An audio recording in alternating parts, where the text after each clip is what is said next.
The night sky of Kareth 9 shimmered like an ocean of blue fire. Twin moons hung above the metal roofs of the alien colony, lighting the dusty streets with a cold silver glow. A soft wind passed through the broken panels and thin sheets of metal, making a sound like a sigh. A lonely, tired sigh of a world that had already seen too much. On the edge of the settlement sat a small home, built from scraps of old cargo containers. The walls were dented, the door half broken, but a warm orange light flickered inside. Inside, an alien woman named Lyra sat beside a small sleeping cot. Her skin was a gentle shade of violet, glowing faintly under the lamplight. Her eyes, large and silver, were filled with both love and sorrow as she watched her little daughter Neva sleep. Neva was 6, nearly 7. Tomorrow was her birthday. Her tiny hands clutched a broken toy, an old doll made from scrap metal and worn plastic. It didn't glow anymore. Once, long ago, it had lighted up with a soft starlight effect, the kind humans made on Earth and sold across colonies. But that was before the circuits burned out. Now it was just a dull piece of junk. Yet to Neva, it was her world. Lyra gently brushed a strand of white hair from her daughter's forehead. Her voice trembled as she whispered, "Sleep well, my little star. Maybe next year I can get you a real doll, a starlight doll." Neva, half asleep, murmured softly, "Will it sing, Mama? Like in the holovids?" Lyra smiled through her tears. "Yes, it will sing. It will glow like real stars." But as Neva's breathing slowed and she drifted into dreams, Lyra's smile faded. She turned her eyes toward the ceiling, a patchwork of rust and cracks, and her heart grew heavy.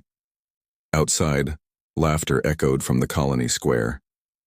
Rich traders from Earth and a few powerful alien families were celebrating something.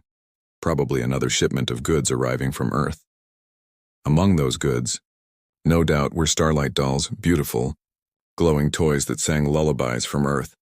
They cost more than 3 months of Lyra's wages. Lyra was a scrap sorter, working at the human-run reclamation factory. Her hands were always covered in dust and cuts from broken metal. She earned just enough for food, shelter, and medicine. Luxury was a dream. Toys, festivals, decorations all belonged to others. She walked to the small window and looked at the night sky. 2 moons, endless stars, and yet she felt like she lived under a shadow that never moved. She closed her eyes and whispered to herself, "I can't even buy her a doll." "What kind of mother am I?" Her voice broke. A single tear slipped down her cheek and hit the dusty floor. The next morning came with the sound of machines. From early dawn, the reclamation zone was alive. Large human-built cranes moving piles of junk, workers shouting, steam hissing from pipes. Lyra tied her headscarf, grabbed her gloves, and stepped outside, ready for another long day. As she passed the colony market, she saw children gathered near a trader's stall. A human merchant was showing them glowing starlight dolls. The children gasped and clapped as the dolls sang soft songs and changed colors: purple, gold, pink, blue. Lyra's steps slowed. Her heart twisted. Among those children were a few alien kids too, whose parents worked for human companies. They could afford such toys. They laughed freely, chasing light and music. Lyra quietly moved past them. She didn't want to see. She didn't want to imagine Neva's face when she told her again. No doll this year. She reached her workstation and began sorting old metal plates and melted circuits. The heat from the furnaces burned her skin, but she worked in silence, lost in thought. Around her, humans shouted orders. Machines roared. The world felt mechanical, cold, and endless. But that day, a new face appeared in the reclamation yard. A human trader named Ethan Miles. He was in his 30s, tall, with brown hair and tired eyes. His job was to inspect scrap shipments for reusable materials. Most workers ignored him. To them, he was just another human, distant, privileged, untouchable. But Ethan wasn't like the others. He noticed things. The broken gloves, the weary faces, the quiet sadness in the alien workers' eyes.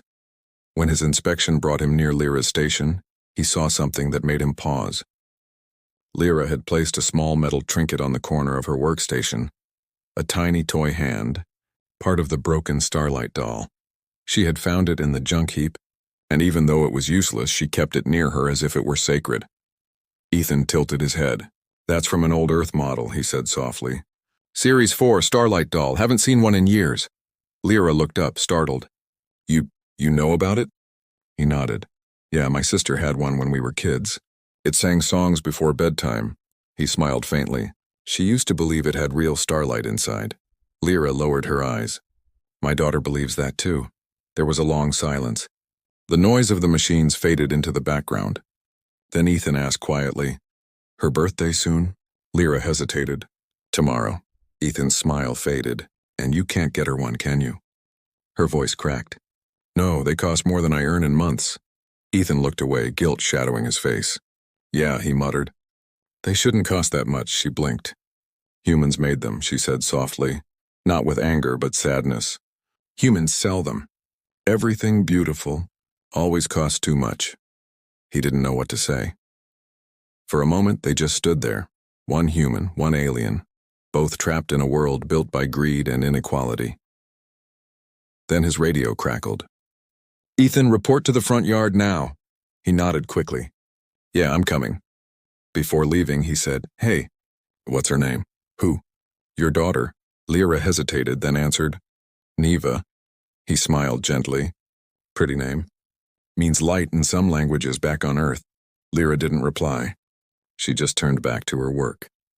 But for the first time in weeks, something stirred inside her chest. Not hope exactly, but the faint memory of it. That night after work, she came home exhausted. The little house was quiet except for the faint hum of the lamp. Neva sat on the floor, drawing stars on a piece of old packaging paper. "Mommy, look," she said brightly. "I made us a star map. When we have a spaceship, we'll go here and here and here." Lyra smiled weakly. "Maybe one day, my little star." Neva's eyes lit up. "Can we get my doll tomorrow?" "For my birthday?" Lyra froze. Her throat tightened. She knelt beside her daughter. "Sweetheart, I'm sorry. I can't buy you a Starlight doll right now." The little girl's smile faded. "But all my friends have one." Lyra forced a smile, trying to keep her tears in. "We'll make our own. A special one. From the stars we have at home." Neva tilted her head. "But we don't have any stars at home, Mama." That simple sentence broke her heart. When Neva finally fell asleep, clutching her broken toy, Lyra sat outside under the twin moons. The wind was cold. Her hands shook. She looked up at the stars. Countless, shining, unreachable. Her voice came out like a whisper. "I can't even buy you a doll, Neva. I can't even give you light." A tear slid down her cheek and disappeared into the dust. Meanwhile, across the colony, Ethan sat in his small room in the human sector. The lights were dim. The air smelled of metal and oil. He sat on his bunk staring at the ceiling. He tried to sleep, but his mind kept replaying the image. The alien woman, her tired hands, her broken doll. Her daughter's name, Neva. It meant light. He got up, walked to his bag and opened a small crate of trade goods. Inside were tools, spare parts, and a few leftover items from the last shipment. Among them was a small box wrapped in silver foil, an unused Starlight doll. He stared at it for a long time. It wasn't his. Technically, it belonged to the company. He could sell it and earn a month's pay. He could keep it and no one would know. But instead, he just sat there holding it, listening to the faint sound it made when he pressed its chest. A soft hum, like distant singing stars. For the first time in years, Ethan smiled. A small, quiet smile. And then he whispered to himself, "Tomorrow's her birthday." The twin moons hung higher that night. One side of the colony slept under sorrow. The other side, under a small rising spark of kindness. Neither Lyra nor Ethan knew it yet, but that simple spark would soon change both their worlds. Because sometimes, it doesn't take a hero to change the stars, just one human heart that remembers how to give. The next morning, dawn rose slowly over Kareth 9. The twin suns were pale, cold, and distant, painting the colony in soft gray light. Inside her small metal home, Lyra woke early. Her eyes were heavy from another sleepless night. The air smelled of iron dust and burnt oil drifting from the factory zone nearby. She turned to see her daughter Neva still asleep, holding her broken doll close to her chest. Today was Neva's birthday. Lyra sat quietly beside her and whispered, "Happy birthday, my little star." Neva opened her sleepy eyes and smiled. "Do we have cake, Mama?" Lyra smiled sadly. "We'll make one from sweetbread.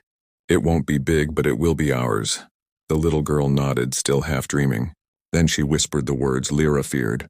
And? The Starlight doll? Lyra froze. She tried to smile, but her lips trembled. Not yet, my love. Maybe next year. Neva turned away. It's okay, Mama, she said softly, trying to sound brave. I still love my broken one. That small voice stabbed Lyra's heart. She wanted to say something, to promise something, but the words refused to come. So she just hugged her daughter and whispered, You are my brightest light, Neva. You're all the starlight I'll ever need. Later that morning, the colony market came alive. The streets filled with traders, humans and aliens selling food, tools, and machines. The air buzzed with the sound of bargaining voices and rolling carts. Lyra stood at her small scrap stall, arranging pieces of metal and wire. It wasn't much, but she earned a few credits by selling leftover materials from the reclamation yard. She tried to focus on her work, but her mind kept returning to Neva, sitting at home, waiting, pretending not to be sad. Then she heard a familiar voice. Morning, Lyra. She looked up. It was Ethan Miles, the human trader she had met at the factory. He stood there holding a small cloth-wrapped package in his hands. Oh, good morning, she said quietly, surprised to see him here. You're early today. He smiled slightly. Couldn't sleep. Lyra nodded awkwardly. Humans often made her nervous, especially traders. They were known for taking, not giving. But Ethan's eyes didn't look greedy. They looked tired and kind. He placed the small package on the stall counter. For you, he said simply. Lyra frowned. For me? What is it? Just open it, Ethan said, scratching his neck, looking almost embarrassed. Slowly, she unwrapped the cloth. Inside lay something that glowed faintly, soft colors, swirling like captured starlight. Her breath caught. In her throat, it was a starlight, doll brand new, perfect, shimmering with soft blue and silver light. Its gentle hum filled the air like a song from the stars. Lyra's hands shook. No, I can't. I can't take this, Ethan smiled a little. Consider it a trade. You give me that broken one you had yesterday and we'll call it even. She stared at him in disbelief. That's not fair. This is worth hundreds of credits. He shrugged. Fairness is overrated. She looked down at the doll again. Her reflection shimmered in its smooth glass eyes. Her heart wanted to scream yes, but her mind screamed no. Ethan, why would you do this? She whispered. You don't even know me. He looked away, his voice quiet. Maybe because I saw something I haven't seen in a long time. A mother who still dreams, even when the world takes everything from her. And a kid who still believes in stars. Lyra swallowed hard. But if someone finds out you gave this, they won't, he said quickly. And even if they do, I'll handle it. Her lips parted, but no words came. She looked at the doll again, then at him. Finally, she said in a trembling voice, Thank you. Truly, Ethan smiled. Go on. Give it to her before the sun set. When Lyra returned home, Neva was sitting by the door, drawing stars on the dusty floor with a piece of chalk. She looked up hopeful. Mama, you're home. Lyra smiled and knelt beside her. Close your eyes, little one. Why? Because I have something for you. Neva giggled and covered her eyes with her small hands. Lyra slowly took the glowing doll out of the cloth and held it in front of her daughter. Okay, she whispered. Open them. Neva opened her eyes, then froze. The soft starlight from the doll reflected in her wide silver eyes. For a long moment, she didn't move. Then a small sound escaped her lips. Half laugh, half sob. It's real, she whispered. It's a real starlight doll. She grabbed it with trembling hands. The doll lit up, changing colors, singing the sweet lullaby of Earth. Neva gasped and hugged it close. Thank you, Mama. Thank you. Lyra couldn't speak. She just watched her daughter dance and laugh, her small face glowing in the light of the toy. For the first time in years, their little home was filled with laughter instead of silence. Outside, the twin suns set slowly and the colony's gray streets glowed orange. Lyra sat by the door watching her daughter play, her eyes filled with tears of joy. She didn't care where the doll came from or what it cost. For this one evening, her daughter was happy. But joy never lasts long on Kareth 9. 2 days later, trouble arrived. At the factory gate, human officers were waiting, sharp uniforms, cold eyes. Workers whispered among themselves. Something serious was happening. Ethan Miles stood near the office door, arms crossed, trying to stay calm. His supervisor, Director Halver, a tall man with a gray beard, slammed a datapad onto the table. "Do you know what this is, Miles?" Halver growled. Ethan looked at the datapad. It showed an image of the Starlight doll, serial number, and ownership code. He stayed silent. Halver's eyes narrowed. "That's property of the company. It was logged as missing 3 days ago. Care to explain how a worker's child from Sector 9 was seen holding one exactly like this?" The room went silent. Ethan clenched his fists. "She didn't steal it." "Of course she didn't," Halver snapped. "You did." Ethan met his gaze. "I didn't steal it. I gave it away." Halver's voice dropped to a dangerous whisper. "Do you understand what you're saying? That doll cost more than your salary for a month. You gave company property to an alien worker." Ethan didn't flinch. "Yes." The director slammed his fist on the table. "Why?" Ethan's voice was calm but heavy. "Because her kid turned 7. Because she couldn't afford even a toy. Because we take everything from them and give nothing back. Maybe it was time to give something, and just once." Halver's jaw tightened. "You think you're some kind of hero?" Ethan shook his head. "No, just a man who's tired of pretending this is right." The director sighed, rubbing his temples. "You leave me no choice. You're suspended, effective immediately. Security will escort you off the colony within 24 hours. Ethan didn't argue. He just nodded, turned, and walked out. Word spread fast. By evening, the alien workers knew. "The human traitor was punished," they whispered. "All because he gave a doll to a child." Lyra heard it too. Her hands went cold. She left Neva with a neighbor and rushed to the market. She found Ethan near the landing dock, packing his small bag. "Ethan," she called out. He turned. His expression was calm, but his eyes were tired. "Hey, you lost your job." "Because of us," she said. "Because of me." He smiled faintly. "No, Lyra, because of me. I made the choice, but why?" She asked again, her voice breaking. "Why risk everything for us?"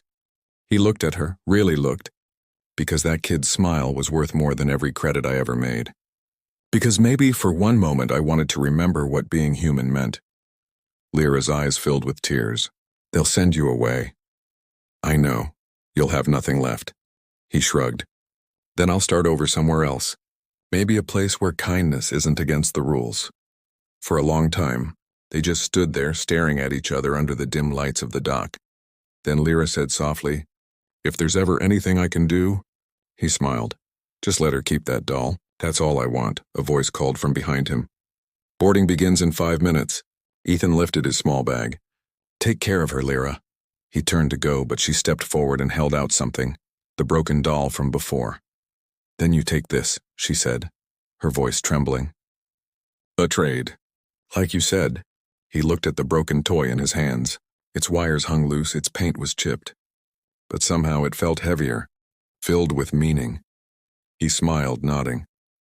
"Fair trade." As he boarded the transport ship, Lyra whispered, "Thank you, Ethan Miles, for giving my daughter Starlight." The engines roared to life. The ship rose slowly into the pale sky, leaving a trail of fire and dust behind. Lyra stood there long after it was gone, the cold wind wrapping around her like silence.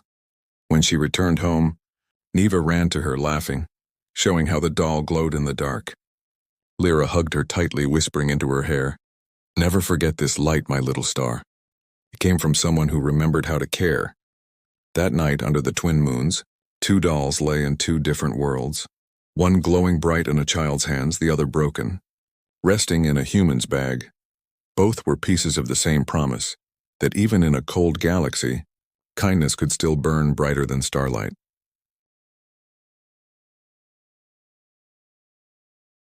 Years passed. The colony of Kareth 9 was no longer the same dusty outpost it once had been. What was once a place of rust and silence had slowly turned into a growing world. Tall towers, clean streets, and ships coming and going every hour. The humans and Carethians now worked together. They shared trade, technology, and schools. The air still smelled faintly of iron dust, but there was laughter again. There was hope. And in one of the new stations, bright, shining, full of lights, a young alien woman walked through the halls, her violet skin glowing under the white lamps. Her name was Neva, and today was her first day as an engineer on the Human Kareth Alliance station. She was nervous, but proud. Her uniform was crisp, her eyes full of light. On her wrist she wore a small charm, a tiny piece of her old broken Starlight doll sealed inside a clear crystal. It glowed softly whenever she touched it. Her mother, Lyra, had grown older but still smiled the same gentle way. She stood in the crowd near the shuttle bay that morning, waving proudly as Neva left for her new job. "Remember who you are," she had said. "And remember who gave you your light." Neva smiled. "I'll make you proud, Mama, I promise." Inside the great orbital station, humans and aliens moved side by side, something that would have seemed impossible years ago. Neva took a deep breath and stepped inside the main engineering bay. Machines hummed, screens glowed, and on the far side, near a large transparent window overlooking the stars, stood her new commanding officer. A human man, tall with brown hair touched with gray. His uniform carried the insignia of captain. He turned as she entered. "Engineer Neva Kareth?" he asked with a warm smile. She nodded quickly. "Yes, sir." He reached out a hand. "Welcome aboard the Aurora. I'm Captain Ethan Miles." For a moment, Neva froze. The world around her went silent. Ethan Miles, that name, that voice. Her heart began to race. She stared at him. Older now, lines at the corners of his eyes, but the same kind eyes. The same gentle smile she remembered from her childhood stories. She whispered softly, "Captain." "Ethan Miles?" He looked at her curiously. "You've heard of me?" Neva swallowed hard. "My mother told me a story about a human with your name. She said he once gave something precious to a little girl on Kareth 9. Ethan blinked, then smiled faintly, almost shyly. "Did she now?" Neva reached into her pocket and pulled out the tiny charm. Inside it glowed the faint blue light of the Starlight doll's crystal heart. She held it out in her palm. "She said you gave this to me." For a moment, Ethan didn't move. His breath caught in his chest. Slowly, he stepped closer and looked at the charm. His eyes softened. "I remember that doll," he said quietly, "and the little girl who couldn't stop smiling." Neva's eyes filled with tears. "She never forgot you, Captain." "Neither did I," he smiled gently.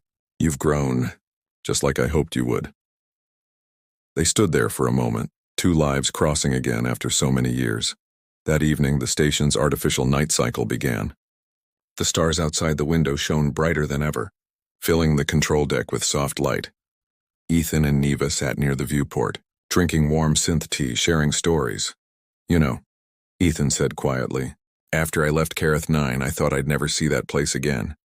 I was angry for a long time, angry at the system, at how cold people had become." Neva listened carefully. "What did you do after you left?" "I worked wherever I could," he said. "Cargo ships, repair crews, even mining vessels. Then one day, I helped rescue a stranded alien family during a reactor failure. That got the Alliance Council's attention. They asked me to help start something new, a real partnership between humans and Carethians. That's how this station was born." Neva smiled softly. "You helped build this place," Ethan nodded. "Maybe I just wanted to prove something. That kindness isn't weakness, that we don't have to build our worlds on greed." She looked down at the glowing charm. "And maybe one act of kindness was enough to start it." He chuckled. "Maybe it was you who started it, little one." She laughed quietly. "I haven't been little for a long time, Captain." He grinned. "You'll always be the kid who loved Starlight." Days passed. Neva worked hard under Ethan's command. Together they repaired power systems, improved life support, and built communication towers for both species. The humans respected her intelligence. The Carethians admired her patience. But what everyone noticed most was her kindness. The same warmth her mother had taught her. The same light that once came from a glowing toy. And though Ethan rarely spoke about the past, Neva could see the pride in his eyes whenever he looked at her. Sometimes, when they worked late into the night, she would find him staring out the viewport, holding something small in his hand. One night she asked, "What is that, Captain?"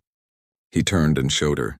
It was the old broken doll Lyra had traded him years ago. Its metal was dull, its wires long dead, but he had kept it all this time. "I couldn't throw it away," he said quietly. "It reminds me why I stayed human." Neva smiled softly. Then we both kept a peace. Weeks later, the station received bad news. A massive power surge hit the outer rings after a meteor storm, knocking out the stabilizers. Whole sections of the colony below went dark. Ethan and Neva led the repair team. The storm raged outside, shaking the structure. Sparks flew as they worked side by side, trying to restore the reactors. "We need to reroute power manually," Neva shouted over the alarms. Ethan nodded. You take the lower conduits. I'll handle the main relay. But the relay chamber was unstable. Radiation levels rising fast. Captain, wait, Neva cried. It's too dangerous. He gave her a small smile. You sound like your mother. Then he ran inside. Neva's heart pounded. She followed him, ignoring protocol. The lights flickered, panels exploded, but together they managed to pull the final lever. The system rebooted, restoring power to the colony. The alarms stopped. The lights returned. Outside, the stars glowed again. Ethan collapsed against the wall, coughing, exhausted but alive. Neva helped him up, tears mixing with sweat and dust. You did it, she said. He smiled weakly. No, we did it. The emergency crews arrived moments later, rushing to seal the chamber. As they were escorted out, Ethan looked down at her charm glowing softly against her chest. You see that, he said. Even in the darkest storm, the starlight still shines. A few days later, Ethan was in recovery. The radiation exposure had weakened him, but he was healing. Neva visited every day. She brought him stories from the workers, messages from her mother, and sometimes small pieces of the repaired relay. One day, she entered his room to find him looking out the window again, at the same twin moons of Careth 9 far below. Captain, she said softly, the council wants to give you an award. He smiled faintly. I don't need an award. They say you saved thousands of lives. He looked at her and said quietly, I just kept a promise. Neva frowned. Promise? He nodded toward the stars. To a little girl and her mother, that I'd never let this galaxy forget what kindness looks like. She felt tears rising again. You didn't just keep it, Captain. You made it grow. He smiled, closing his eyes for a moment. Then maybe I can rest easy. Months later, a ceremony was held on the surface of Careth 9. Humans and aliens stood together in the open plaza. No fences, no barriers. Captain Ethan Miles stood before them, older but standing tall, wearing the medal he had refused but accepted for their sake. Beside him stood Neva, now head of the colony's engineering team. Her mother, Lyra, was there too, tears in her silver eyes. When Ethan saw her, he stepped forward and bowed his head respectfully. You kept your promise, Lyra said softly. You gave her starlight, and now she gives it to others. Ethan smiled. You raised her well. The crowd cheered as the ceremony ended, and the twin moons rose slowly into the night. Later, when the lights dimmed and most had gone home, Neva stood with Ethan on a quiet hill overlooking the colony. The city lights below shimmered like stars scattered on the ground. Captain, Neva said softly, do you ever regret giving away that doll? He chuckled. Not for a second, she smiled. Then I'll make sure your story never dies. He looked at her, eyes filled with pride. It was never my story, Neva, it was ours. A human, an alien, and a little bit of light between them. As the night deepened, the stars reflected in their eyes. The wind carried the soft hum of distant machines and laughter from the colony below. Ethan took the old broken doll from his pocket one last time and placed it in Neva's hands. Keep it, he said. One day give it to someone who needs to believe again. She held it close, nodding, tears shining. I will. And for a long moment they stood there, a man and a young woman from two different worlds, united by one simple truth. Kindness can cross any star, and one small act can light up entire worlds.